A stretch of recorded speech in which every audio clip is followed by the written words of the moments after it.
Hi everyone, it's Steve from Gridrion Hub.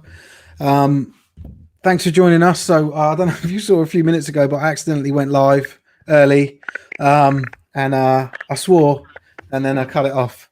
But yeah, so I'm joined by Jamie Finn. Jamie was on the screen a Hi second there. ago, but he's gone. Jamie, you've gone blank again. Your video. Yes. Yeah, sorry, I apologise. I was just getting the swipe up link. Sorry, I'm back. There we are. That's all right. Cool. Yeah, I saw you posted it on Instagram. So as you can see, I'm joined by Jamie Finn. So Jamie, I don't know which way to introduce you. Whether you're someone that plays American football, as in relevant to this live stream, but also much more famously better known for being on Great British Bake Off, right? And which you were on twice, right? I was, yeah. They had me Yeah. back. So yeah, thanks for joining us. So as well as being on Great British Bake Off, Jamie plays American football and he plays for the Winchester Silverbacks, who are a university team. So we'll get into that at some point. I just want to sort of. I would definitely want to start off with your celebrity side of your life, and yeah, I think so, mate. I was doing bits of research on you and stuff. You know, like googling your name, and you pop up quick, and there's pictures of you and stuff. I think it's fair to say that I'll you've got pass an the element of test. celebrity. Yeah, exactly. Yeah, you're more famous than I am, so that's good enough for me. But yeah, I've noticed on because I follow you on TikTok and on Instagram, Oh, and I noticed. I didn't know you found me on TikTok. Yeah, mate, you can't get away from me. I'm proper nosy. Yeah, so I know your dress. yeah, I'm actually outside your house. Yeah, so yeah, Yeah, you got an Amazon package today. yeah. Oh, look, you got some love here. Someone saying they love the. Oh, actually, you haven't got love. The British Bake Off has got love here. Oh, brilliant. You got some questions coming in, but we'll get to that in a sec. But yeah, what I wanted to understand. Well, actually, from your TikTok and your Instagram, I noticed lately you've been doing like posting your bakes and showing people how to make stuff. And Yeah. was it yesterday you posted your attempt at Cadbury's cream eggs? Yeah, no, I did, and I put it up again. Yeah, I did. Yeah, I tried to make one yesterday. What did Yeah. you think? I thought it was quality, Yeah. and I liked. Yeah, I loved it because I Oh, love cream eggs anyway. I haven't told my missus yet actually because she's a fan, and yeah, I like the fact at the end that you compared the two. But yeah. no, Just gave it, I gave it think a smash. to me you're some sort of magician. Like for me, a cream egg is something that's made by a big machine somewhere. You know, like Yeah, no, so to make one like that, it was amazing. yeah, I've never seen anyone make one before. So I was like, I'm gonna do it. But Yeah, yeah. it wasn't bang on, but it was pretty close. It was pretty close. I was happy with it. Yeah, it was decent. So there's loads of comments coming in. So I love Jamie's TikTok bakes from Angel. So thanks, Oh, Angel. thanks, Andrew. And then James Bryant. I don't know if that's a name that you know, but he says the Never heard Silverbacks are that guy. watching. No, Okay. I'm joking. Yeah. Oh, is he? So yeah. So what I wanted to sort of start with is like how do you? So it was 2 years ago, 2019. You were in Great British Bake Off. Yeah. How does that happen? How does someone? Because you were 20 years old at the time, right? Yeah, I was. Yeah, just turned 20 when I applied. Yeah. So yeah. So you applied. Yeah, I applied. So it was about, yeah, it was a summer of 69. No, it wasn't. I don't know what it was. It was like the summer holiday just after I'd done my A levels, and I was just really bored, so I just started like bashing it out. Like every day, I'd make something new, and then I kind of just thought I'd watched the series. I always watched it, so I thought I really liked the program, and Yeah. I just thought that's stuff that I'll apply. I applied on the last day of the applications, and you had to fill out some application form about a little bit about yourself and what you've done. And the next day, I got a phone call like saying, "Oh, we really liked your application." Like literally the morning after, because I was working in a pub, so I went to bed well late, so I woke up at like midday. And they phoned me. I'd literally just got out of bed Yeah. at like 1 in the afternoon, and they were like, "Oh, we'd love to like have a phone call, chat with you and stuff." And then, yeah, they went on from there, and we had like various stages. So it's not like loads of people like on Twitter and stuff, just like, "Oh, how did they let him on? Like, how did they get him on?" Like, he What just for dragged it. you? But like, generally, there's like three You interview had stages. stick from being on there. A little bit. Not to be fair, like compared to what most people get, like nothing at all. Like most people really Right. ask to leave, but there's obviously a few people like, oh, you know, how I don't understand how that guy got on. But Yeah. No honestly, way. you have to go through loads of interview stages. I have to like we had to go to London and like bring things we baked for them to taste and stuff. Um, so it's quite a long process. So it's not, you can't just like blag it. Um, Yeah. Yeah. but yeah, so yeah, obviously never expected to get on, but pleasantly surprised. Yeah. How did they tell you? So did you get another phone call to say like, yeah, we Yeah, want you so to come on and yeah, so there was like there was a phone call interview, there was an initial interview I had to take in some bakes. I've made some little Battenbergs and some bagels. Um, and then from there, like honestly, I went in and there was a room full of 30 people, and nobody got through apart from myself. So like that, it's like thousands of people apply. So I was really shocked because everyone was coming out like, oh, not this year. And I was just like, gone in, and they were like, oh, we really liked what you had to bake, so we'd love to like do a little, I can't remember what they called, screen test, I think it is, and they basically just ask you questions in front of the camera. And then I got a phone call a few days later saying we'd love to like have you to the second round. So the second round, I went to Waitrose headquarters, and they have like a kitchen, and we basically did like a mock technical challenge. I don't, some of you might not know what that is, but if you haven't watched the show, but yeah. it's basically where you don't know what you're going to make, and they just give you the ingredients and the recipe, and they're like, go away and do it. So we had like a mock technical challenge. I was with other 12 other people, and they had like cameras going around, and like it was almost as if No it was like way. a mini show. Yeah. We were making lemon tarts, and I must have done all right because they ran me up and like, you're through to the last 40. So it's like really long, and then at that stage, we just go in and have a few more chats with people. In fact, I don't even know I'm pretending this, but anyway, I have now. So yeah, and that's We pretty won't tell much it. anyone, don't worry. I was actually at work when I got the phone call saying that we'd like to have you on. So, but I wasn't allowed to tell anyone, so I was pretty buzzing about that. Yeah. But yeah, it was crazy. That was sort of spread over a few months, really.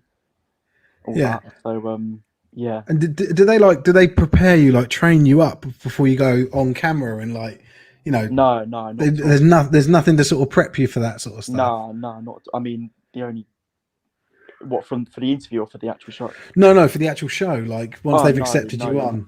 not at all. They don't tell you.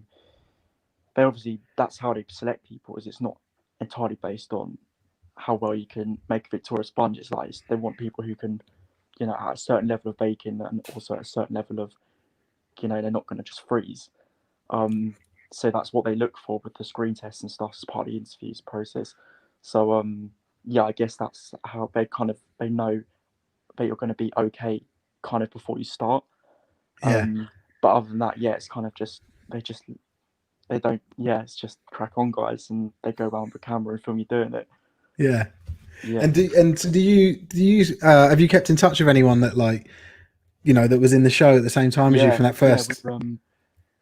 Yeah, the group chat. We have a group chat. It's actually popping off a bit today. Everyone was posting pictures of their biscuits for the because it's coming up to the 2-year anniversary since we were all like going through the applications and stuff. So yeah, David, he was the winner. He was like, oh, let's everyone post the pictures of the biscuits they took in for the audition. But yeah, we keep in contact. So it's obviously some more than others, but yeah, it's everyone was really nice. I genuinely mean that. Everyone got on really well, and that was sort Yeah. of the worst thing about leaving is I left pretty early doors, but everyone else is going back the next week. I was like, oh, I'm missing out. Yeah, it I'm was missing you. out. If I remember right, you were week 2, weren't you? Yeah, That you went yeah, out. week Yeah, 2. yeah. So, and well, you were a bit gutted about that, were you? Yeah, of course. Yeah,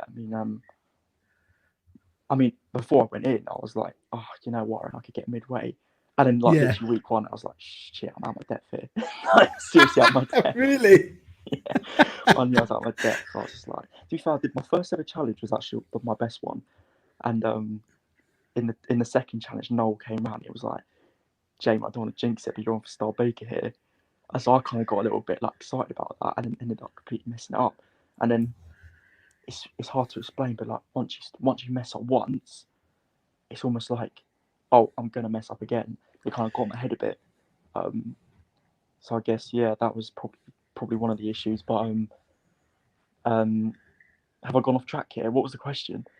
No, just no. I was Please just don't go on asking. about it. But yeah, No, no, yeah, asking about the yeah. Well, the other thing I was going to ask about was so obviously you're in that show, and well, I was asking about how it felt leaving, and um, but you obviously were then invited back, right? Because that's what sort of triggered this. I was yeah, watching the Christmas special with my missus.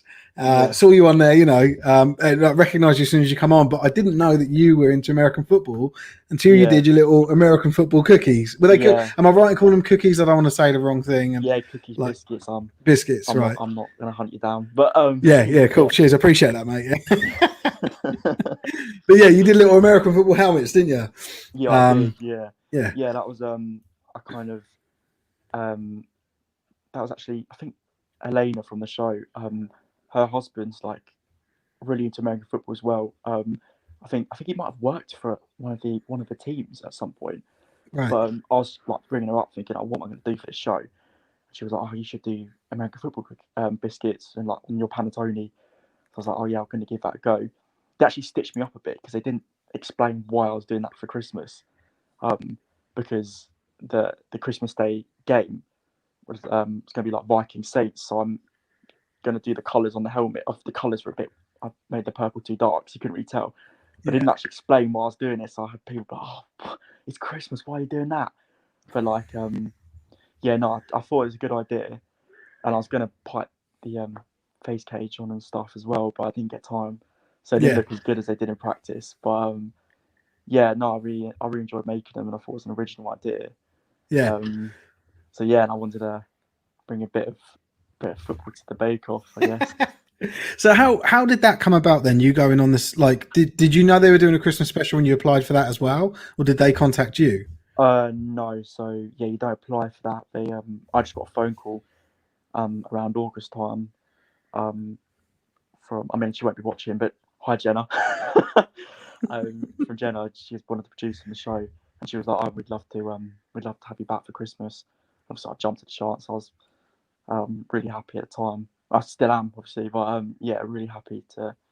So they just rang me up in the summer and said we'd like you on if that's okay. I said absolutely, because at the time, because of coronavirus, I was kind of wondering if it would end up happening, and we kind Yeah, of just got in to record it before it started getting bad again. Um, so we filmed early September. So yeah, it was quite lucky because I think that's when it started to get a bit shaky. yeah. Um, so yeah, they phoned up and they were like, "You filming in a couple." But this was in I think July or August. They were like, "We're filming next month." And then they kind of tell you about a couple of weeks in advance what they want you to make, and then you have like a week and a half to a mad dash of putting stuff together. So you get to practice everything that they. But is it the technical one that you don't know about at all? But you Yeah, know so about the other things? Is that right? yeah, that's right. So the Yeah, technical you don't know about, but the signature and the showstopper you're allowed to plan for. But again, it's I mean, the Christmas one we got a bit more time. We got a week to do both recipes. In the main show, we were knocking out 4 recipes a week for 4 weeks, and it was just horrendous. Like, so that's the sort of thing people say. "Oh, like, come on!" I said to myself, I was like, I was watching it the year before me, and people were like, "I haven't practiced this." I'm like, "Have you not practiced that?" But basically, you get you get asked to do 4 recipes a week, and you've got to do it from scratch. You're not allowed to go on BBC Good Food and get a shortbread recipe. You've got to make the recipe yourself for copyright reasons.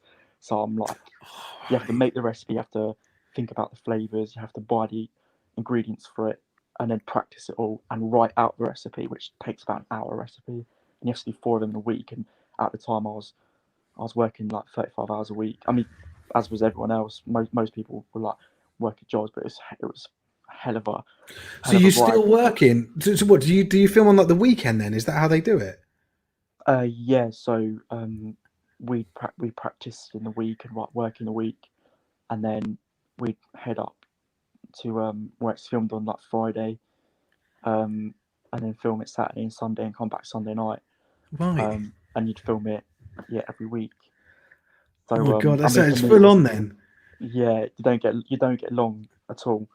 Um, and I was sort of coming back from 12 hours at a pub and like making a biscuit out of guitar. I mean, guitar out of biscuit. I have to give me a biscuit out of guitar. Yeah, so it's tough. It is tough. You don't get a lot of time to practice. So yeah, it helps if you know what you're doing. Yeah. Well, I was going to joke that there's been loads of comments coming up, and I wanted to. This one's come up a couple of times in different formats. How did you actually get into it? How did you start baking? Where did that all come That's a from? good question. I guess I'll keep that up actually. we used to bake quite a lot when I was younger, just with my brother and my mum and my grandma. We used to sort of like make cakes and stuff, but nothing serious, like just standard kids sort of making a cake sort of thing. And then I can't remember why, but one weekend, sort of I was probably about 10, just decided to make a platted loaf with my brother, and it came out okay. And then I sort of like enjoyed making stuff, but not really. That's it. I just enjoyed the kind of food tech at school. Wouldn't say I was, particularly good at it. And then it really was sort of like a year before I applied that I'd sort of started making it more seriously. Like got into it. I started, yeah, like I said, in the summer I was making things every day. Like I was making like croissants or biscuits or panettone. Well, actually not panettone. Like brioche and stuff like that. All kinds of stuff. Just because I was bored, I had nothing to do. I just thought this is something to do. And I'd obviously already Baker was one of my favourite programs, so it kind of helped. And yeah, and honestly, I hadn't really been doing it for that long. Like, most people go on the show have said like I've been doing it my whole life, or I've been doing it for 10 years. Yeah. And I'd probably done it seriously for about a year. Yeah. And I was very lucky to get on, because most people put in a lot of years of practice. Yeah, that was one of the things that I was a bit touch and go, because I remember they rang up some references for it. So they rang up my mum. They're like, we really like Jamie, but we're not sure he's there technically. So yeah, it must have been pretty close. So they did give me a shot. So my lemon tart and the practice must have been all right. But yeah, it was touch and go. So yeah, I'm grateful for that. Yeah, it's awesome. And what about the celebrity side of it? Like, first of all, like, what was it like when you first met? The two, are they called judges in it? Prue and Paul. Are they Yeah, judges? Yeah, yeah. and then you've obviously got Noel and who was it? Was it Noel and Sandy when you were Noel and doing it? Sandy. Yeah, For the first time around, yeah, Sandy's left now. yeah, Yeah, it was so weird. I remember the moment that we were walking to the tent, and we saw Paul from like across the field, and it yeah, was really weird. It's really weird seeing someone. It sounds just stupid, but when you see someone in 3D that you've only ever seen in 2D, yeah, it's really crazy. Like it's really crazy. That's all I can yeah, describe it as. It's like if you use like FaceTime with someone and then you see them in person, it's like you kind of look completely different. It's kind of like, it was really surreal. And then we were all in the sort of the green room, so just where we hung out, like the common room of the Bake Off, I guess, where we go in between challenges, and that's where we first met Sandy and Noel, and they sort of like came in, and everyone was like cheering and stuff. It was it was kind of weird. It was yeah, it was a really weird moment actually, and they sort of said hello, and you kind of just like can't believe. It's just weird seeing. I sort of can describe as seeing someone in 3D that you've just seen on TV, and they're actually there in front of you. It's really strange, very strange. Yeah. yeah. And so, like, you've got like you said about the green room.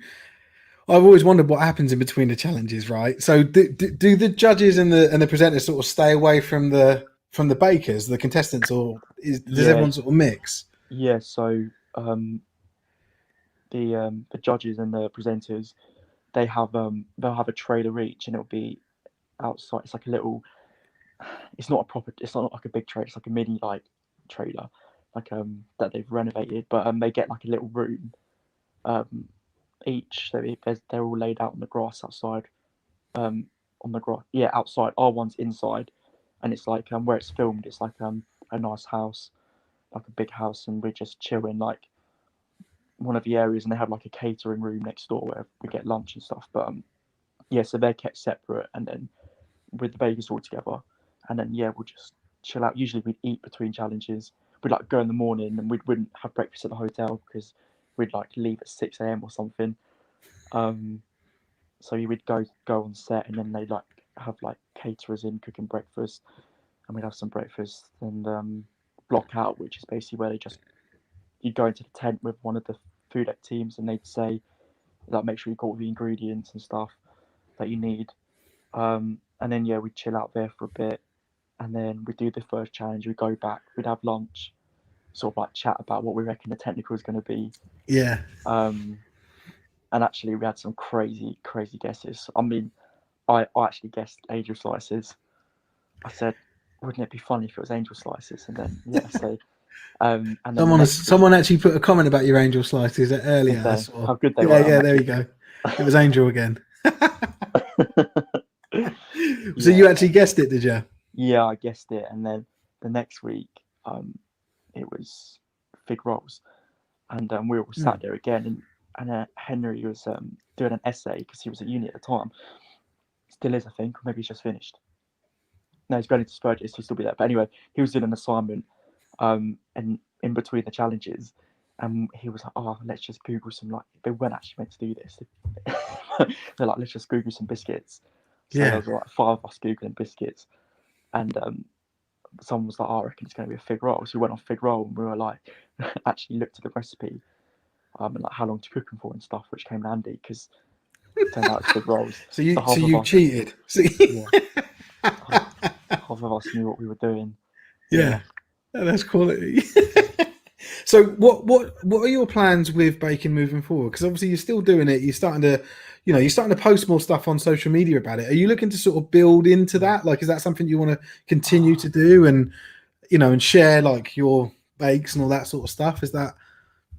Yeah. It's I did fall off a bit. The reason being probably mainly because I was at uni, and it's really hard because uni. I mean, did you go to uni? I didn't know. I got expelled twice. Oh no! From school and then college within 6 months. What did you do? I was just like a naughty kid. I was just really funny. That's the way I describe it. And I wasn't like bully or anything. I just like do stuff to make everyone laugh, and the teachers didn't like it, and so like, I was actually on I've got ADHD, so I was on Ritalin like to calm me down. Oh yeah. And after like my coursework was like all my coursework was due in, they basically said you're not coming into school because they were worried that I wouldn't take the Ritalin and then I'd act up more because all I had to wait for was my exams. So they expelled me, but I was allowed to do my exams, but I had to do them like solitary by myself. But yeah, and then I did well enough to get into college, and then I got into college and got expelled.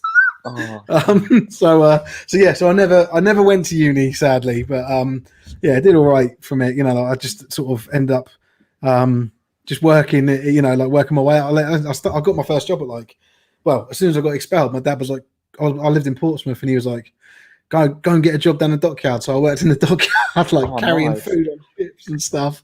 So it was like a lot of my mates didn't go to uni, and it's just it's weird like seeing like someone who's on like 20 grand a year, and then I'm like in debt. So you must have liked that. That was it. Well, so my mates were going to school, and I was getting 220 quid a week. Yeah. So we was like, we'd like hang out, like go and play. I mean, I'm aging myself here, but go and play like GoldenEye or whatever on an N64. Yeah. And I'd have like a wad of cash, and it was like they were asking their mum and dad for like 10, 20 quid or whatever for the weekend. Yeah, it was weird. But then, I think what was key was like, it's just for myself and my own education. I still wanted an education. I just got it. And I do have one. I've got like certified and all that sort of stuff now. And I've got a degree level education, but I had to do it through my companies I work for that then paid for me to go back and go to college and uni and stuff. So I did get there in the end, but as with most things I did it the hard way just because I was hyper, it was, I never had the university experience that you're going through at the moment. Yeah. Well, it's just that, because I mean, to be fair, I was never really planning on going uni myself, because I repeat my A levels because I botched them the first time. Again, just didn't revise, just didn't care. Right. And then I did shit, and I was like, damn it, they're not, because GCSEs you can kind of get away with to some extent, revising the night before and that sort of thing. But yeah, so I messed them up. So I repeat my year, and then sort of didn't want to go uni, and ended up working in the pub for a year. And then whilst I was there, I was just like, my brothers.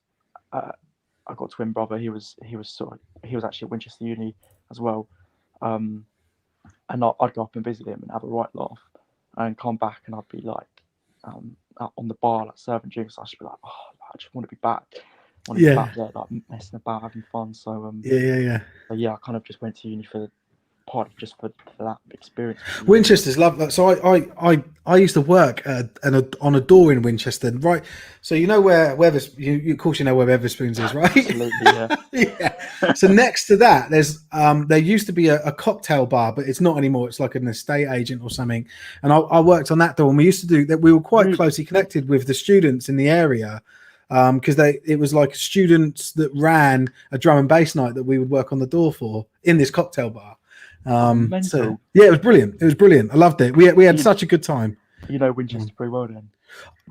I know it. I know how to get off of the M3 to park up my car and go and stand on that door. But I also used to play for they were called the Hampshire Thrashers at the time. They're now called the Solent Thrashers. Yeah. They used to actually be based at the rugby club, which is, I don't know, if you're facing that Weatherspoons, it's like to the right and about 2 miles away.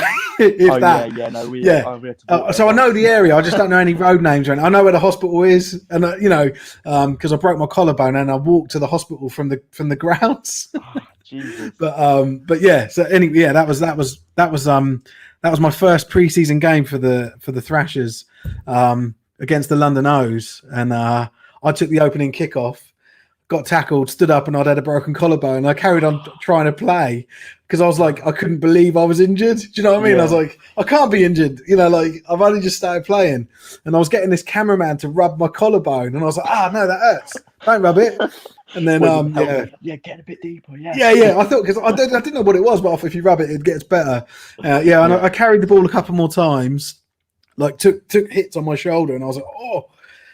Anyway, I got my pads off. I got someone to help me get my pads off, and then went to at the time back then. They don't do it now, but they used to have an ambulance at every game, and so they said go and see the ambulance, go and see the paramedics. So I went to see him, and the geezer was like, just stand still for me, and he said you're like that. He said your shoulders down here, and I was like, oh, is it? And I tried to tilt it because I just wanted to get back on. Yeah, and then he was getting me to do all these different things, and I was able to do them. So he was like, lift your arm up, do this, and then he got me. What was the one? It was arm straight out like that, and he just said so do this. And he was stood in front of me doing it, and I was copying him. And he said, and he put his hand underneath me, underneath my arm, and sort of lifted it up a little bit higher at an angle. Yeah. And this pain just shot through my arm and up my neck. But I couldn't move my arm, and I was going to him, get it down. And he had to put my arm down.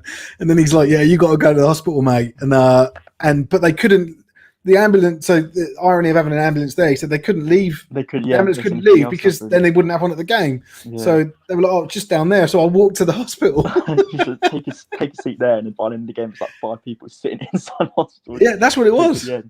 Yeah, when I went back, it was like, did we win? It was only a pre-season game. We had no chance anyway. But yeah, I know Winchester to an extent. It's a really lovely place. I know it's got a really good university scene there. So yeah, and that's a really decent place to be. Yeah, nice place. Yeah, I love it. And so, what are you in your second year then now? Yeah, I'm in my second year. And what are you studying? I'm doing sports science. Okay. Yeah, so I was kind of just looking for something to do, and I just thought that's an area that interests me. It's quite a popular one. But yeah, no, I'm enjoying it. I'm enjoying it. It's difficult this year because we haven't actually been in for a proper lecture since this time last year. It's all been online, which is not really what we want, but there's nothing we can do about it. Yeah, it So must feel it kind of weird feels that like because you're not from Winchester, am I right in no, I'm saying not. that? No. So it must be weird that you're not, you've travelled to live in Winchester, but then, to be there for the school, but you're actually doing it remotely. Yeah. Well, yeah. Before Christmas, I was living full time in Winchester. But I'm actually currently back home. Right. I didn't go back after Christmas because none of my other flatmates were going back, and I don't really want to chill there on my own. It's a bit dead. So I'm actually back home at the moment. But yeah, before Christmas, we were everyone was sort of at uni, but not going in. Some courses get to go in, but our one was just pretty much all online. Yeah. So it is weird, just basically to have nothing to do but stay in the flat all day and do online lectures. It's a lot different than it was first year, but yeah, again, not much you can do about it. But it's just I feel like I'm not even at uni at the moment. To be honest, I'm just at home. Yeah. I'm sat in bed doing a couple of lectures a week and Yeah. Making cream eggs. make cream eggs. Yeah, Yeah. that's how I'm keeping busy. It sounds like a fantastic life, mate. It's funny because I work full time, right? And I got a new job in June, just gone, and went through the whole hiring process, onboarding process, and now my first 6 months of work, and I've not met a single person that works there face to face. Yeah. So they don't even So they've not seen me in 3D, Jamie. Not seeing through. It's going to be a shaky experience. He's real. Yeah, they're not going to know what's hit them. Yeah, exactly. Yeah. Yeah, but that's the case for like my company are like they're an IT company, so that they're and what you tend to find is that IT companies have during coronavirus and lockdown have sort of continued to, some of them have thrived because more people are using their services, and that's sort of what's happening with the company I work for. So they're hiring loads and loads of people, and they've just got tons of money, and they're doing all these initiatives all the time, and and at the same time, I'm seeing like my friends and family saying that they're losing their job, and I know a lot of people are out of work, and it's a really strange time for it's interesting hearing what students are going through, but as a full time person that's employed, and I've got kids as well, and it really is I think it's just impacting everyone, and it's really strange that. I don't know how long it's going to be until I do get to meet people, and it's it's just a really weird time, isn't it? Like for everything, and obviously we know that it's impacted the ability to play football, which really we should now get into, right? Should we start talking about? Let's talk about American football a little bit. So there's been loads. And sorry Angel's gone nuts in the comments. But there's been loads of people putting comments, and I've just wanted to let you talk, so I haven't been putting them up. But loads of people talking, and people have been mentioning the Silverbacks. I assume Brandon Hayden, just because he's born and bred. So the Silverbacks are the team from Winchester. They've played one season, entered Div 2. In Bucks, so I know this because I follow and like from a media perspective cover all of the different leagues, and I had I suppose a mild affinity with Winchester, so I was quite pleased when they had a team. I quite like the name Silverbacks. I really like the logo, although you've changed the logo again to another pretty cool logo. I don't know why that was a bit odd seeing a logo change within 12 months of being in existence. So I would say from afar I was sort of rooting for the team, and you didn't have the best of years, but we'll get to that in a sec. But what I want to understand is so you're new to the sport yourself, and the Silverbacks are new to the league, that they haven't had a team before. So I'm really quite interested in hearing about how that happened. First of all, so I know you're doing sports science, so I assume that there's a certain level of interest in sport that you've had for your life. Yeah. But what's turned you to play in American football? What got you there? That initial decision. Yeah, it was. I've never really played a contact sport before coming to uni. I used to play football, and I used to play tennis, quite a lot.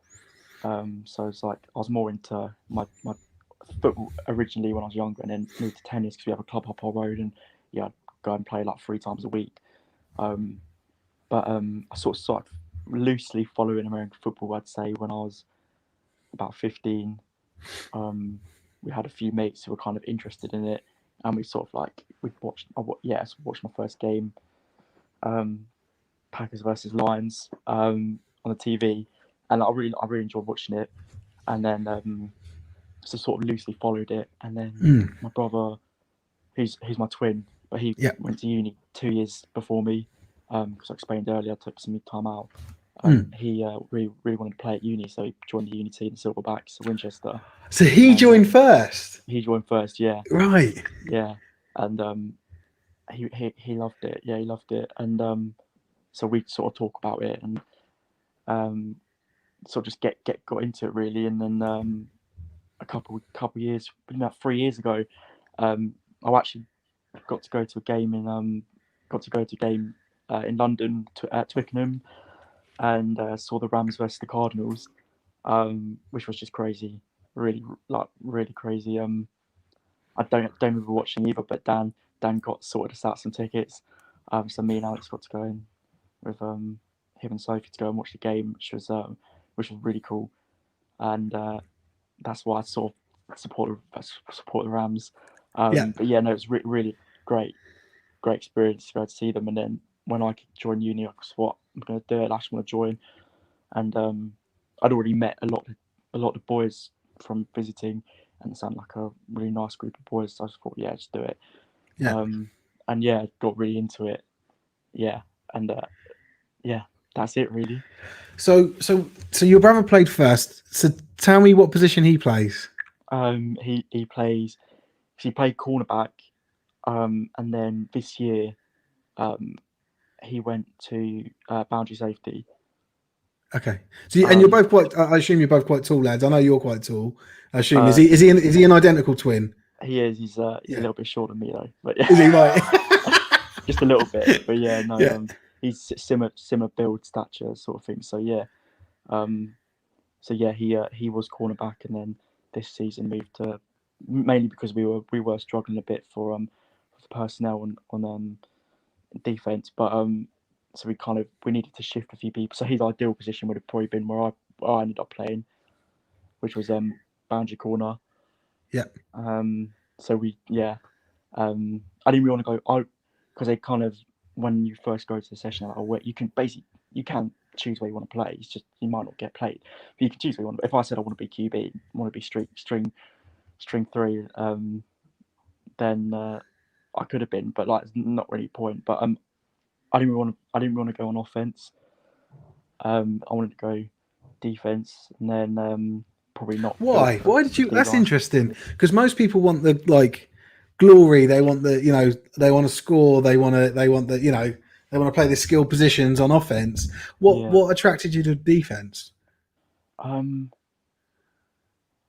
is a good question. I think I kind of just I like the wide receiver cornerback sort of battle, as it were. Like I kind of like watching, like if I'm watching a game, I'm watching the cornerback and the wide receiver, and I'm watching like it happen. And I kind of thought, like, a lot of people say like cornerback's sort of kind of challenging. You have to run backwards. You have to sort of like keep. It's just a challenge, and I just thought, I don't know. There's something about it. I just thought. What? It's your brother. It's got to be your brother, Alex Finn. Brilliant. I think this is about the height thing, because we've had someone else come on and say if you class 5'11" as tall. I do class that as tall. I'm only 5. But who said that? It must be someone I know. Wind me up. That's Arnie Matthews. Yeah, here we go. That. Here he comes. Yeah, that's my flatmate. Oh, is it? Yeah. And Angel's actually asked, how tall are you? I thought you were 6 foot plus. Yeah, I'm just over 6 foot. So I mean, I'll round up to 6'1", but I'm between 6 foot and 6'1", which is it's cool. Okay. For brickball it would do. So. Hey man, for brickball you're a stud. Like it's I'm 5'8", and I I get away with playing middle linebacker in Britball. I'd have had no chance in other countries playing that. Like, but it's That's all it was, it's though. unique. That was it. Yeah, You're 6 foot. You've been playing. yeah.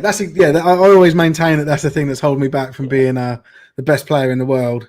You've triggered people. But Barnaby Cole has said 6'1" my ass. God, I knew somebody's watching. So you play. So yeah, I imagine you and your brother are both playing on the field at the same time. Yeah. In the same defense. Sort of, we play on the same side as well. We're both boundaries, so we'd be stood up next to each other and try and trip out the offense a bit. But which I guess kind of works because we kind of not like it's not like that bullshit where you can feel each other's pain, but you kind of like you're used to each other really well.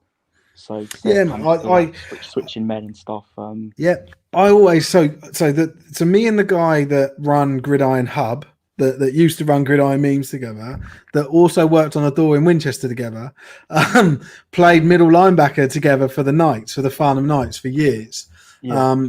And like everyone always says, like that, we're thick as thieves. Like we just know what. And when we're playing, I know what he's going to do, and he knows what I'm going to do, and it makes such a big difference when so we had a final against the Thrashers 4 years ago now. I can't remember what year it was. I think it was 2016.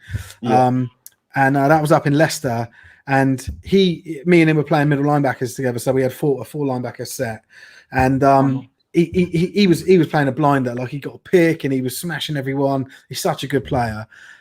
He then took an injury, like a really bad one. I thought his ear was bleeding. It was actually cut behind his ear, but there's blood pouring out. His helmet broke and cut his head basically as it came off. Like and he was hit. Yeah. Yeah. Oh, mate. Well, his helmet was probably about 20 years old. He's right. But yeah, so yeah. But the irony of it is that he got hit by one of our own players. So they both were going for I think the ball carrier dropped the ball or fumbled or whatever. Like if it got hit but he went down to get it. This other player did and smacked him in his head, and he was on the floor like shaking. And I was really worried, Anyway, he was off, and that was him done. He didn't come back on the rest of the game. So then there was just and not that they were bad players, but there was like a substitute next to me, someone I didn't know, someone that I knew but didn't play with and didn't trust. And so all of a sudden we went from being in this we were quite comfortably playing against this team. They're a good team, both in the final. You're not, mugs if you get that far, and then but all of a sudden it got hard, and I had to make sure everyone was okay, and it became change the dynamic. I remember being mentally exhausted after the game because of it, so it makes a massive difference, like you say, if you know someone and you trust someone. And I imagine, a twin brother, that must be awesome. I would love to have played with my brother's a few years older than me. I never got to play with him, but I would love to have played with my brother. That must be quite a special thing, actually. So, it's cool. It was definitely it was definitely interesting. Because we were on the same side, so we were literally next to each other. But it's probably unusual to have that in a football team, especially. But yeah, definitely. So I saw on your Instagram that you wear number 11. Is that right? I did, but I'm now number 20. But I started. Go on, talk to me about numbers. I'm fascinated with American football numbers. So tell me why were you 11 to start off with? Well, basically we had the old jerseys. There's basically sort of only so many numbers we could have picked from. So I kind of it wasn't really I really want number 11 out of every single number. It was kind of these are the jerseys available, and if they fall in between, if your player position can have that number, you can have it. So I think there was only a few options, and 11 was one of them, and I thought that's I actually rate the number, so I went for that. And then with the new kit, they said you can pick any number you want, as long as someone else hasn't taken it. So I went for number 20. It's gonna sound really stupid, but it's just because Jalen Ramsey's number 20 and sort of same position, so I thought that's pretty cool. So I'll go number 20. Yeah, so, that's how that came about. I wear 55 and have done since I was 11, and there's multiple reasons. I've talked about it on a podcast before where I went into the detail of it. Basically, it was like coincidentally given to me by two different people, as like a practice jersey and then a playing jersey, and they both didn't know but both gave me the same number, and I was like, oh, cool. And then at the time when I was learning to play, one of like the best players he's now considered one of the best linebackers of all time, was playing Junior Seau. So you may not have heard of him. He's unfortunately famous because he committed suicide. He shot himself in the chest that his brain could be studied because of the CTE thing. Oh yeah. I watched that documentary last year about that. Yeah, mate. Do you know what? I can remember the day he died. I had text messages from even my mum text messaged me saying, "Are you all right?" Like, because I was like, I genuinely was gutted. Like, and everyone sort of knows. Yeah, he's like, I don't know. Yeah, like, and I suppose it was someone you look up to and sort of idolize to an extent. Yeah, it was just weird. I didn't realize that other people had picked up on how much I liked how much I liked him, but yeah, that's why I didn't pick his number. Yeah, yeah, with a tattoo and but yeah, like. It was so I like, not that I didn't pick my number because of him, but it was like, oh, he's the same number as me, and then I started watching him more. Like a connection with the player, so that was so I do think the number's a big thing, so don't worry about it sounding cheesy, mate. I think there's a lot, like there was a time where I literally wouldn't play unless that number was available. Like, if someone said to me, Steve, you got to play in 54 next season or whatever, I'd be like, nah. Because I was so superstitious about it, I was like, "No, I'm not doing it. I'm not doing it." Like, that's my number, and I would have seen it as like a sign, like, "Oh, if the number's not available for you, don't play in it." So man, like, it's a subject I love getting into, and don't worry about feeling I don't know, like sentimental, superstitious, or whatever about it, because I think the reason I think the number's so important is because in American football, where you wear so much like gear, it's hard to sort of like for someone watching to tell people apart unless they actually know that individual. And your number is the thing that makes you individual, right? Like on your team. That's why I think it's such a level of importance to it as well. But what about your brother? What number was he, or is he? 27. And why did he pick that? Don't ask me why. I've actually got no idea. Do you know? In my mind, I was like, "Oh, you'll be 20 and he'll be 21," and I don't know why, but I thought you'd have numbers like right next to each other. That'd have been cool. He's had his number for the last 3 years. So is he? Maybe I should have been 26. Yeah, you ruined it. So let's talk about the Winchester. So, how many years did your brother play there before they got entered into the league? So did he play all 3 years? Two seasons. Because was there like what do they call it? Like an affiliate or an associate year where you just play non-competitive games before you're entered in? Is that how that worked? So they played some games. So this was been the year before I came. Yeah. They play. I think actually for a couple of years they've been doing like a friendly, maybe like a friendly year. But the year before I joined, I think they did a couple. So they it wasn't there wasn't a lot of games, but they did play a few practice games. I think they definitely won one of them before I came. I think it was who was it against? That's criminal, but I don't know that. I do know, I just can't remember. But they did. Plymouth. Was it Plymouth? Plymouth Blitz? Somewhere west. And they played games before being other teams. You've got Exeter Demons down there as well. I'm trying to think of the teams that are west of Winchester, but there's not many. I think it was Plymouth. Someone might have said in the chat if they're still watching. Someone's put. Yeah, a few people have said in the chat. I should have kept an eye on it. Falmouth, that was it. And Bath Spa. Hey, Bath Spa doesn't count. Everyone beat them back then, mate. Honestly, you, Steve, because one of our predictions last year, I think it was against UCL. 97% chance UCL going to win, 3% chance we were going to win, and we were literally sat. I think it was Gridrion. yourself who does Yeah. We did the predictions. Yeah. And we were like sat there like, what? Fuck! Like this is mental. And then like there became a rule where we weren't allowed to put in the Gridiron Hub predictions because like we didn't want to like get upset about it. Yeah. So it's funny, right? Like we like running like media sites for a number of years. There are different teams that react to the content that we put out in different ways, and so we like I've known of teams. So like Double Coverage were like a media outlet that were that existed before we did, and they used to do power rankings. So it was like who's the best team, and I think they did it by division. So Div 2, Div 1, Prem, and I heard stories of like coaches that would like take the power rankings, print them off, and then pin them up in the changing rooms and go, look at where we are, and like give a grilling to people. And I was like, but that's just some geezer sat down there in Plymouth or wherever. He's based in Plymouth actually, but like could be anywhere, you know, like, and it's just, he doesn't know you. He's just thinking off the top of his head.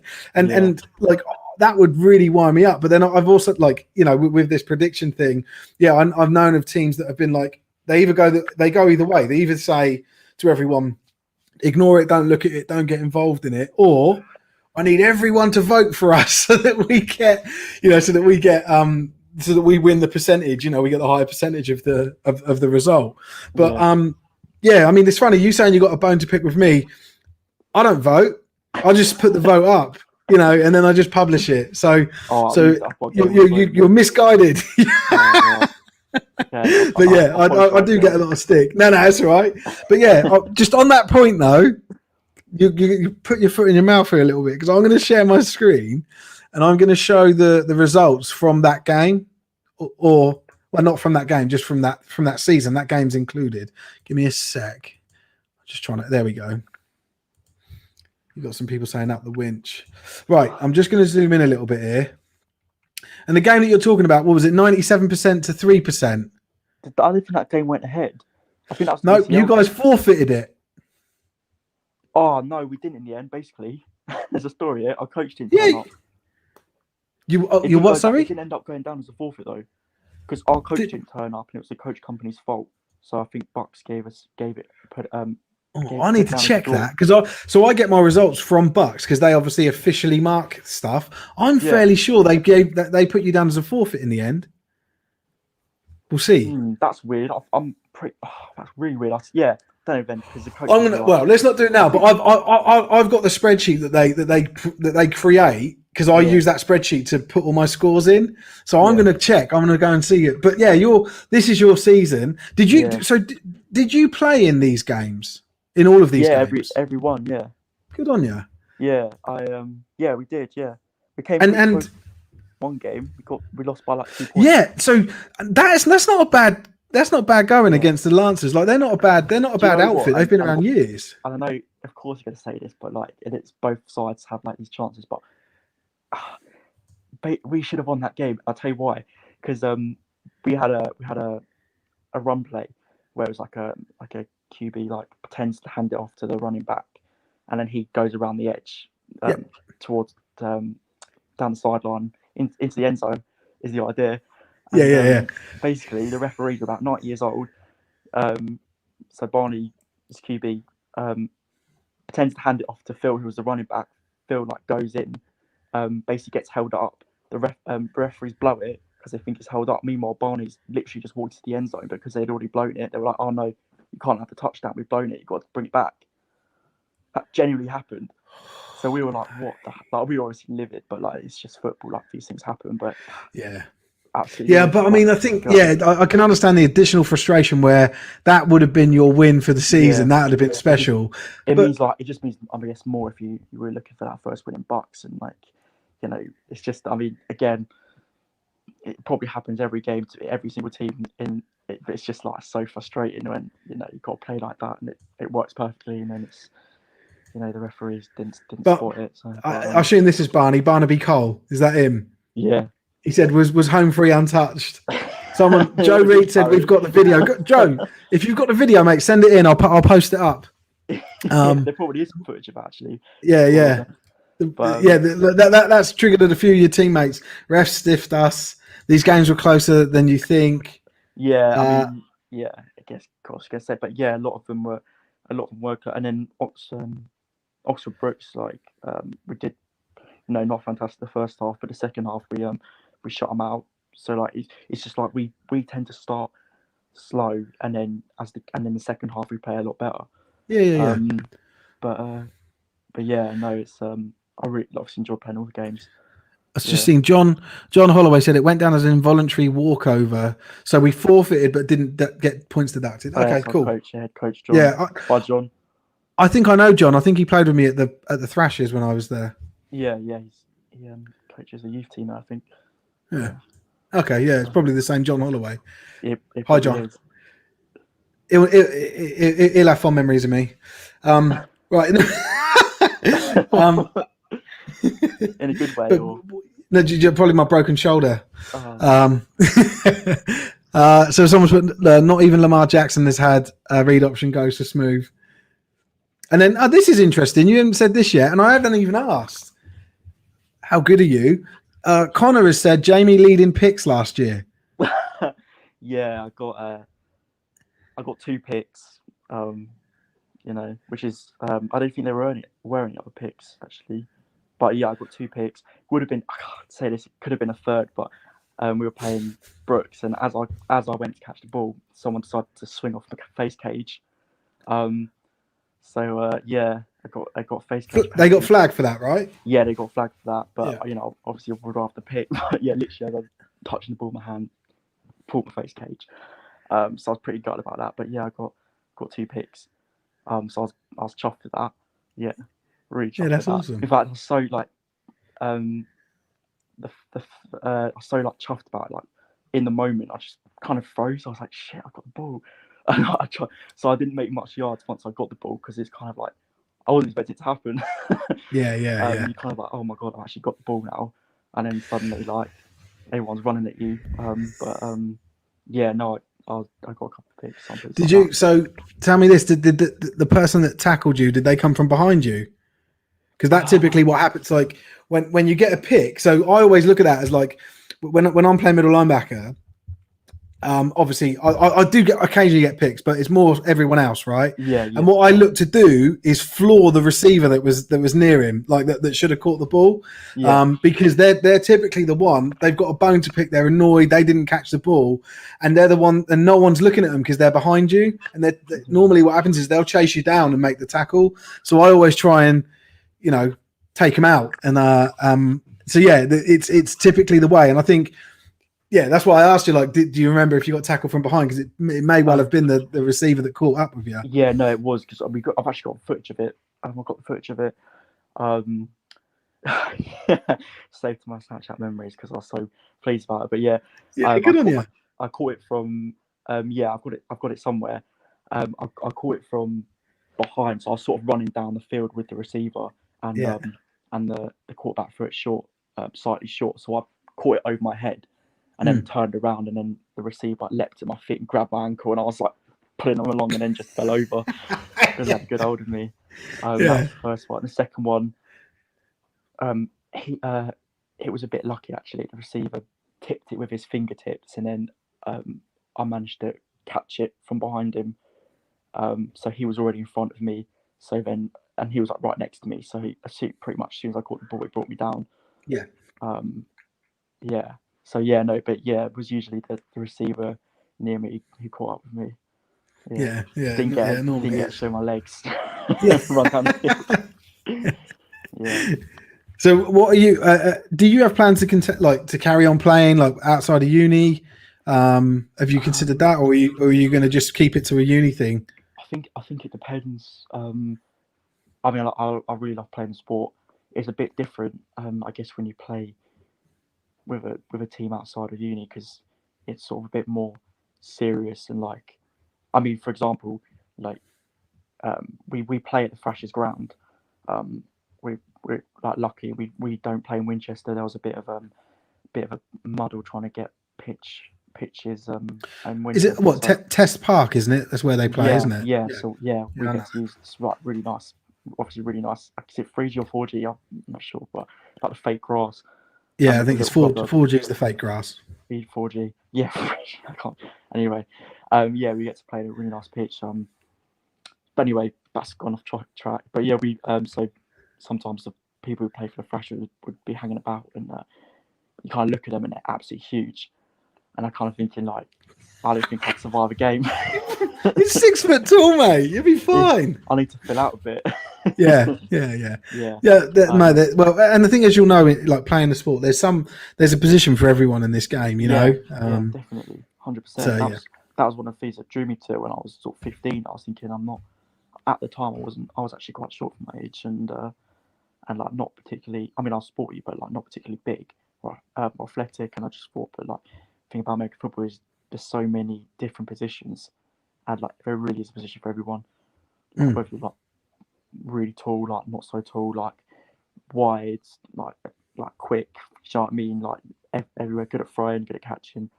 But yeah, also there's no real teams near where I live at home. Right. I think the nearest one is actually in Farnham or Brighton. Right. So okay. it would be sort of So that's the Thunder and the Knights, right? Oh yeah. So the Knights are the team I played for years, but they got there. Yeah, it was well. When I first joined them, it was amazing. Like 2006, that was. Wow. That was back there. Yeah. Like that was when I first started playing in the UK. But like they were like one of the best teams in the UK. They'd just won 2 years previously. They won the the championship. They played in Europe, so it doesn't happen now. But the top team in the UK used to qualify for playing in like what's the equivalent of like the UEFA Cup, so like the second tier. Yeah, so I for my first 2 years I played in like the equivalent of the UEFA Cup for American football. Would you like travel to different countries? Yeah. So my first 3 games for the Knights when I joined in 2006, they had an exhibition game in Las Vegas. Yeah. So we flew to Las Vegas. We played Team USA. They were unbelievable. In Las Vegas, in University Stadium, this big stadium, empty, but it was still a stadium. So that was my first game. So I played my first game in Las Vegas. I then played my second game in Oslo in Norway. And then my third game in Aldershot Park, where they used to play, and all 3 of those games were against international competition, international opposition. I didn't play my first domestic game until my 4th game. Wow. That must been some introduction.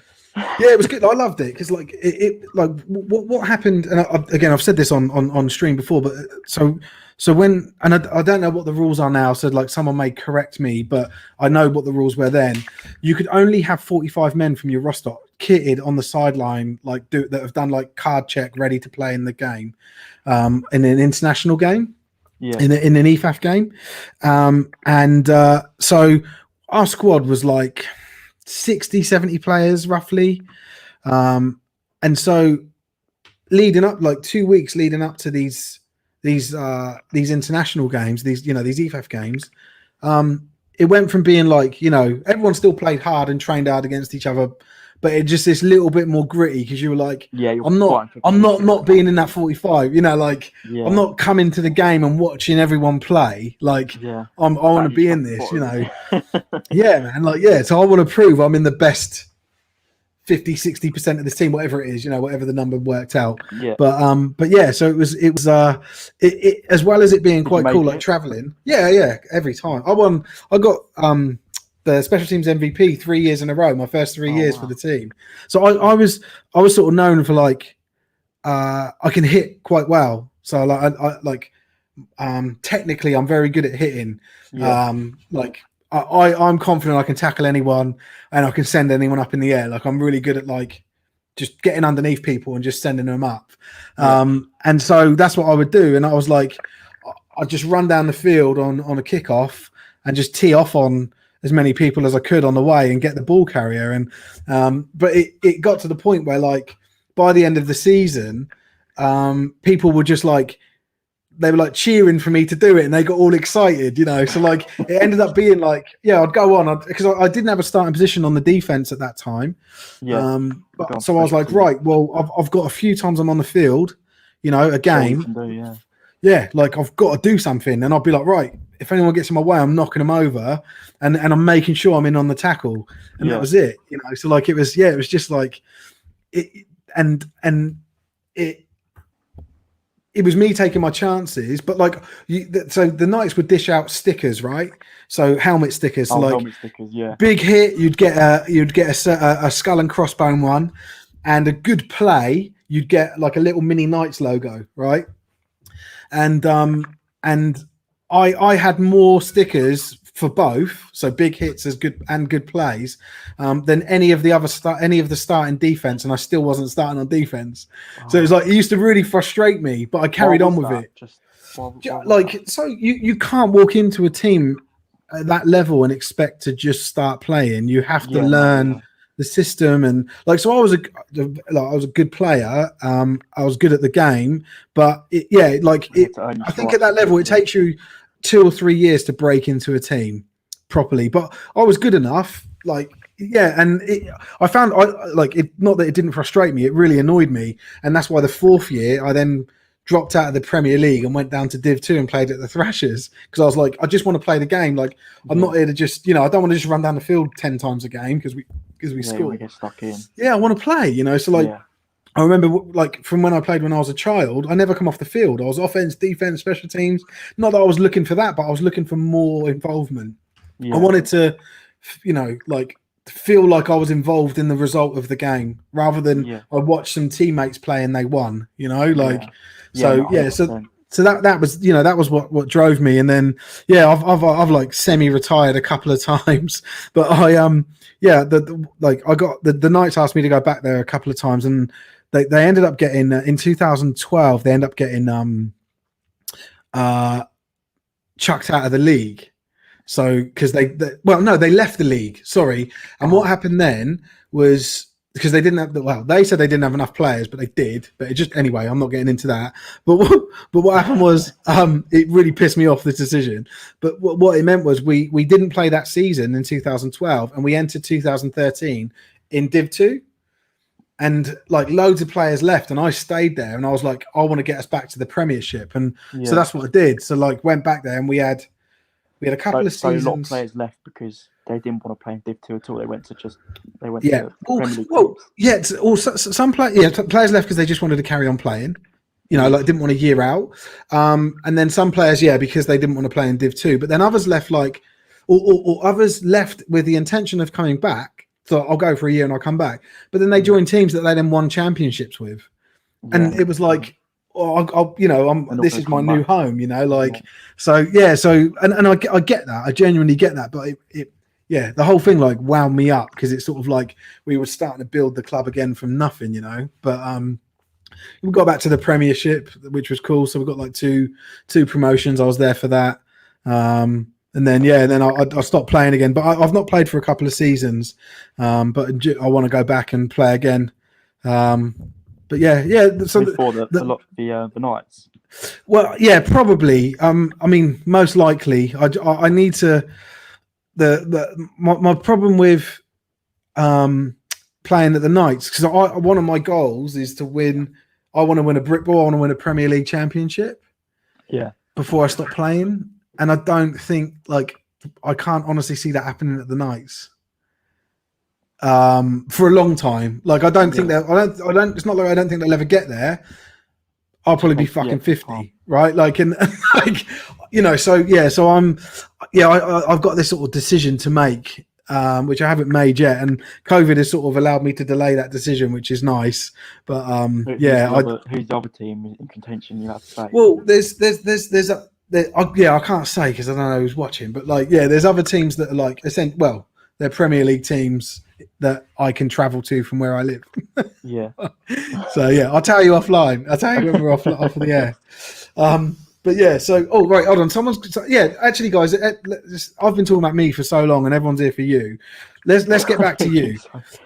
Which was your best game last year? Do you think? This is from Connor Oswell. Guys, if you've got any questions for Jamie, get them in because we've gone over an hour, Jamie. So we'll wrap up in a minute. Okay, time flies.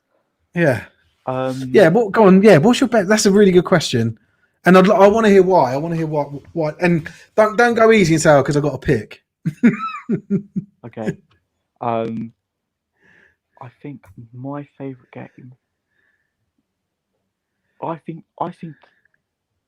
it's got to be the last one. I think against I think OBU. Oxford Brooks, just because I think that game we showed real progression. Like we went like 3 touchdowns down in the first half, and then in the second half we didn't they didn't score. Yeah. Which, like, for me, I know it's like win the half sort of thing, but it kind of was. We kind of we stopped them. They were sort of trampling us, and for us to sort of say, okay, we know we're getting beat, but let's turn it around. And we kind of did turn it around, and we were like, the atmosphere changed. Like, we were sort of getting really into it, like supporting each other, getting in the Brooks' head. We were in their head. We were in their head. Yeah. We Why were you in the head? Was this because you were talking shit to him? Bit of chat on the field, and like from the sideline, and or it's like it's part of the game. It's part. Do you know what? It is part of the game. But I think it's rife at uni. 100%. Like, yeah. uni sidelines and uni players, mate. They talk more shit than anyone. Yeah, 100%. And I love it. But like, I've noticed it. Like, and I'm a talker. Like, I don't stop yapping. I'm like a little nightmare. But what I try and do is when I play, I think I need to make myself difficult to play against. Yeah. Like, I want to annoy people, want to get under their skin, and so I insult people. I take the but then also you got to back out with some play, right? So like, you give someone a big hit, and you're like, oh mate, are you all right? Because I hit you really hard, and just stupid stuff like that. But anyway, so you were they 32-0 up at halftime, or was it 32-6 at halftime? I think it was 32-0. We were. So you won the second half. We won the second half. Yeah. Yeah. That's decent, and I like that because OBU are no pushovers, right? Like, they're a good club. Yeah, they're a good side, and I think to end your season, with a half win against them, I get that. Like, I think that's a decent answer. Right, this one you're going to laugh at, but this is your quarterback. Barney has said, Jamie, can you rate Oswell's defensive motivational speeches from a scale of 1 to 10 and then say why? So is Oswell your defensive captain, or is this a coordinator? He's a player, is it? Defensive captain. Yeah, he's a player. The defensive captain. Yeah. I think it depends how fed up everyone is at the point where this motivational speech comes in. If it's fresh, then we'll join in, and sometimes it's like, oh shit, like let's just get. But Oz was a good captain last year. Like, really spurred us on. He came up with some chances in like singing chants and like hands in sort of stuff. I know it. Well up. Yeah, this is so odd coming up with all that stuff, right? Because I've been in that position, but when people buy into it and you do it and it psychs people up on the day. But it's all worth it. But it's cheesy thinking, like, writing down on a bit of paper, and then we're going to put our hands in and then go Silverbacks or whatever, like. But that's the culture of the game, right? Like, a lot of it is like, it's almost like you walk onto the field and you want to sort of create a presence. I think presence is really important. I think, if I'm being honest, sometimes I think maybe we lacked pre-game presence. Just like the other team would go on with like a massive boomy speaker, like and stuff, and we'd sort of just like keep ourselves to like we'd do our warm up. Like, I think like sometimes that can get into your head a lot. Like if you're like, really on, like so tell me about a typical pre-game then. So let's say kickoffs at 2:00. We'd do you know what? It's been a year since we played a game, so I'm struggling to remember exact timings. But we'd usually depending on which position you played, you'd go out a little bit later, and then we'd sort of we'd warm up. So like I can't remember if kickers or quarterbacks went out first and started chucking balls around or something, and then we went on at some point to the field from the dressing room, and then we'd do a whole group warm up, just like stretches and stuff, and doing a bit of running, and then we're going to break down into positional stuff, and we just sort of do a few drills, movement drills, catching drills. Just to ask quite a specific question there about that, like when your group stretching, is that in like that standard formation where you're all like 5 yards apart, 2 yards, but behind each other, first clapping line. after every stretch, Yeah. all that So stuff. Like you were doing that type of drilled warm up. yeah, we'd like line up and like have and then you like people like line one, and then we all clap, and like if it's lunges, and then it's like line two. So that we do that. Yeah. Yeah, and then we just break out into our positional groups and do sort of more like positional warm up depending on the position you play. So yeah, but yeah, it was the first game we'd ever played. It was sort of special. A lot of the grads came down and watched it, and it was away to Kingston. And it was definitely a learning curve. We did kind of get thumped a bit, but it was 32-0, wasn't it? It was something like that, yeah. On the coach back, it was like we'd won the game. Like everyone was buzzing. Everyone had like a high just from playing in the game. Like it was crazy. It was crazy. The atmosphere on the way back was so good, so good. And we have like a tradition where we go to the county arms. Then if you know Winchester, you might know county arms. Yeah. But we hit the pub up after a game, and have a few carlings. But yeah, the atmosphere after games is always really good, no matter the result, because we know we're first year in Butts. You're not gonna come here and give every single team a whooping. Like, it's just unrealistic. Yeah. I think a nice challenge for us last year would have been to win a game. Fortunately, didn't quite happen. But we know there's we're not gonna. We know our expectations. Like, we want to do well, but we know we're not gonna like win the league. So like a lot of it is like, regardless of whether we win or lose, like as long as we've had fun and we've given it a good go, everyone's happy after the game. So that's funny, nice. right? When my first season I played when I was 11, we didn't even score a touchdown all year, right? Like, we lost every game. We didn't score any points, right? And then in our second, I think it was our second to last or our last game, we scored our first touchdown, like scored 6 points, and everyone just went nuts. And we lost that game like 12-6. So like, to us, that was like a really, like, that was almost like 2-1 in football, right? Like that was a close game, but they still beat us. But yeah, like everyone was always happy. Everyone, like, that was one of my most memorable seasons because everyone just sort of got on well. And I think it sounds like you guys have got the makings of, the same sort of thing, but also the makings of hopefully a team that's going to move on to greater successes. It's good to hear, because I do know a lot of, and I do hear a lot of, just because of running Gridiron Hub, you hear a lot about teammates getting on at each other and moaning on the sidelines, and like just giving each other stick. And it sounds like you guys have got a good group down there, which is fantastic, and it's something that you'll only grow from, right? Like, if you've got that mentality, you can only get better, and when you do get that win, just think how great it's going to be on that night out, 100%. We're looking forward to it. Next season I'm confident. Yeah, are you gonna say that now? You're gonna call out that next season you're gonna win a game? Yeah, I like it. Good. I'll have to try and catch a game, because I'm not too far off from where Kingston. Actually, I live right in the middle of all of that. I live in Bracknell, which is like near Reading. So no excuses then. Perfect. No, I'll have to pop round.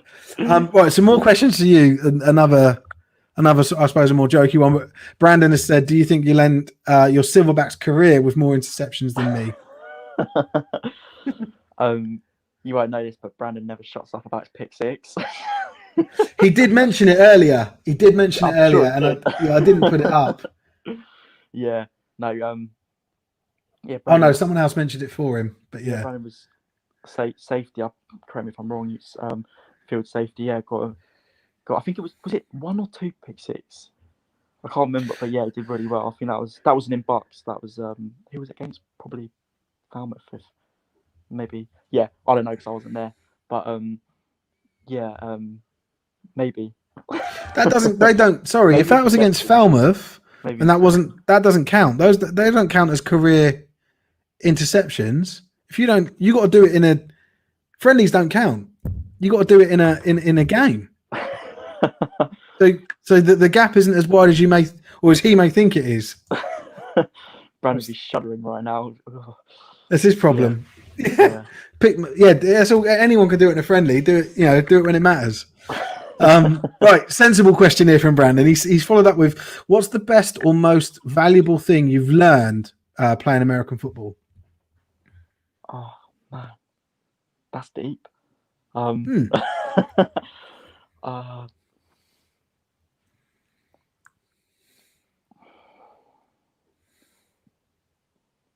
thing. Do you know what? That is a corker question.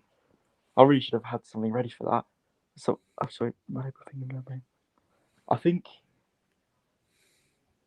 probably from coming from, like, we're a new club, so like I think the main thing is like put the effort in and get the rewards back. I mean, we you know we got great set of coaches. I'll give a shout out to the coaches, particularly John, who's I know John well because he's a defense coach. But like we've only had them for a couple years. Some of these clubs have university teams have had coaching for ages, and they've had huge rosters, and they like generally pick from people who there's more like people on the sideline than there is on the field. For us, like if you're hurting in the game, I remember one. I think it was the second game I played against Chichester. It was off the run off, and I just got sidelined from nowhere. Flew back in the air about 3 meters and landed on my back, just lower back, and I was in absolute agony. And I was on all 4 special teams, so and defense, and like, I was at that point probably playing like 80% of snaps, and like there was no substitute. I had to get back up, had to keep on going. So like I guess it's just like keep going, keep putting the effort in. Like we're growing, so every year we're trying to get new freshers to come play with us, and we've got great group of guys this year. I haven't been able to play any contact with them yet, but promising people who play before uni, which is always a bonus. So yeah, hopefully if we put the work in, we'll get some reward for it next season. Yeah, I think if we get even if we get like, I mean, next year's my final. I'm writing off this season because of the situation, but like next year, hopefully we'll get a good number of games, and if we could win a game in Berks, I think that would make people's season. Yeah, cool. Yeah. Another one. Who's the best player on your team, Jamie? Who asked that? Reese McLawrence. I don't know who that is. Yeah. I don't know. It may be someone you know. I would actually say it's Reese is a very good player. Lewis is also very good, but yeah, Reese played for GB. I think I can't remember if he played or audition. That's not the right word. I think he actually did get on the team for GB. So what, student GB or senior? Actually, I don't think there is a student GB at the moment, is there? I think there was. I'm not sure. Maybe we'll tell you in the chat. Yeah. He will. But yeah, Reese is a very good player.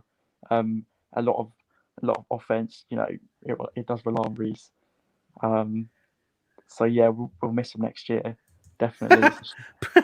Brandon told me to behave based on his picks, his friendly picks. No one cares about friendly picks, Brandon. If you live Reese for the offense, Lewis for. I don't know if Lewis is watching. Probably not. Maybe he is.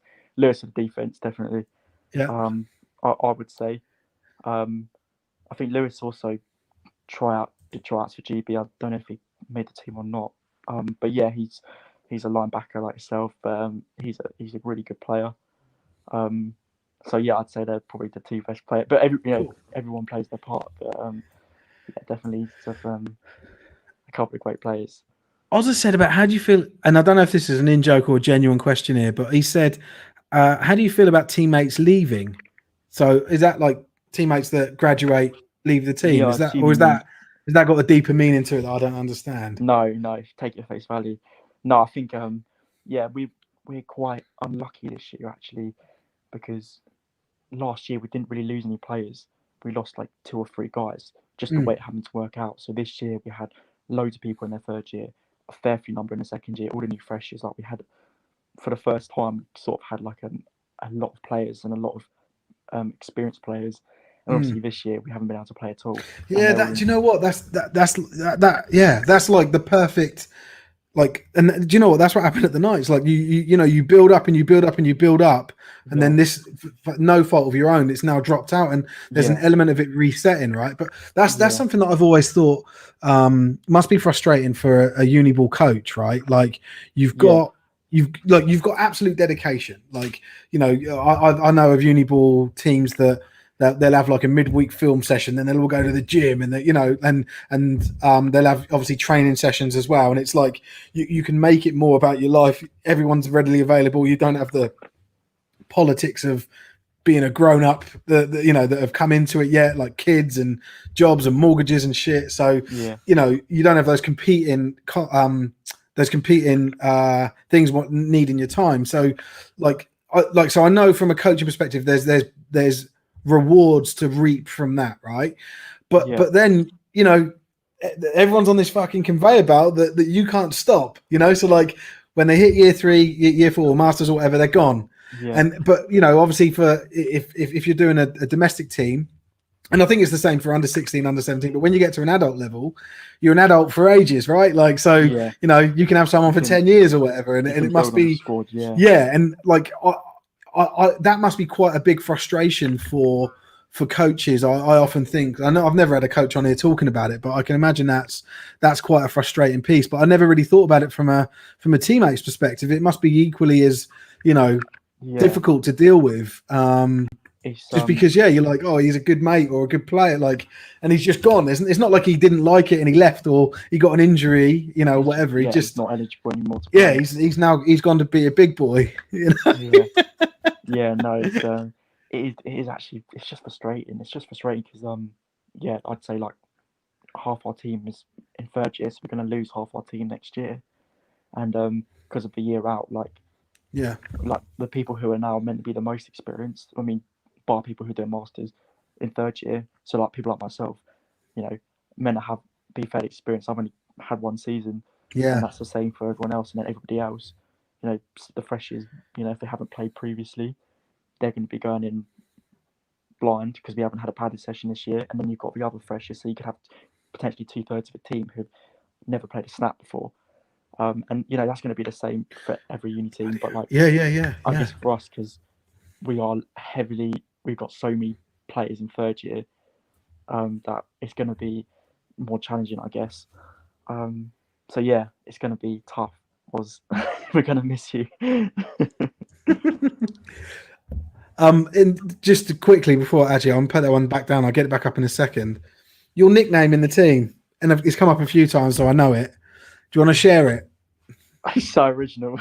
It's Bake Off. Yeah, Bake Off. It's Bake Off. Yeah. And do you answer to Bake Off? Do people actually say? Yeah, in the world